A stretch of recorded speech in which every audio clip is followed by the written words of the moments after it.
In this section, we will learn about object-oriented programming, also known as OOP, using the C++ programming language. First, we will learn what object-oriented programming is.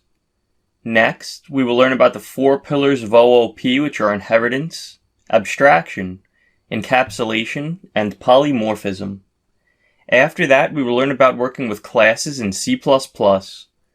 Then we will learn about objects in C++. Next, we will learn about inheritance and how to work with it in C++. Then we will recap the key takeaways from this section of the course. After that will come the quiz for this section of the course, and then a follow-up video with the answers and explanations to the quiz questions.